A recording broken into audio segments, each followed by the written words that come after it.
നിങ്ങളൊരു people pleaser ആണോ? ആണെങ്കിൽ ഈ വീഡിയോ നിങ്ങൾക്കുള്ളതാണ്. How to break this people pleasing pattern. First step would be നിങ്ങളെ ട്രിഗേഴ്സ് നിങ്ങൾ നോട്ടീസ് ചെയ്യുക. എപ്പോഴൊക്കെയാണ് നിങ്ങൾ യെസ് പറഞ്ഞത് നോ പറയേണ്ട സ്ഥലത്ത്. And you can keep a trigger journal. ഇതൊക്കെ നോട്ട് ചെയ്ത് വെക്കുക. അങ്ങനെയാണ് നമുക്ക് നമ്മുടെ പാറ്റേണിനെ പറ്റി കുറച്ചുകൂടെ അവയർനെസ് ഉണ്ടാവും. ഇങ്ങനെ ജേർണലിംഗ് ചെയ്ത് തുടങ്ങിക്കഴിഞ്ഞാൽ you can understand the fear behind people pleasing. എന്തോ ഒരു ഫിയർ അല്ലെങ്കിൽ ഒരു ബിലീഫ് അവിടെ ഉള്ളത് കൊണ്ടാണ് നിങ്ങൾ ആൾക്കാരെ പ്ലീസ് ചെയ്യുന്നത്. It could be fear of conflict, അല്ലെങ്കിൽ ഫിയർ ഓഫ് റിജക്ഷൻ, അവരെന്നെ ഇട്ടിട്ട് പോകുന്നുള്ള പേടി.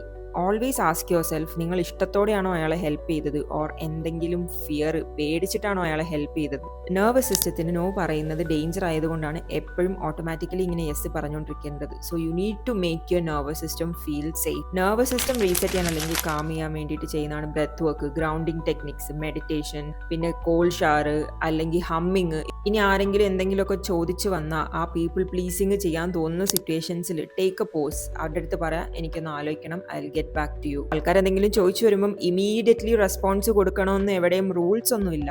അങ്ങനെ repeatedly when you keep choosing yourself, that is how you break this people pleasing pattern. ഈ പീപ്പിൾ പ്ലീസിങ് ഓവർകം ചെയ്യുന്നതിൻ്റെ ഹാർഡസ്റ്റ് പാർട്ട് എന്താണെന്ന് അറിയോ? അത് ഈ നോ പറയുന്നതൊന്നുമല്ല, അത് ഈ നോ പറഞ്ഞ് കഴിഞ്ഞൊരു ഗിൽട്ട് വരാനുണ്ട്, അതാണ്. അപ്പം നിങ്ങൾ മനസ്സിലാക്കേണ്ട ഒരു കാര്യമാണ്, ഗിൽട്ട് ഡസൻ മീൻ നിങ്ങൾ എന്തോ മിസ്റ്റേക്ക് ചെയ്തു. Guilt can also mean that you have tried something new.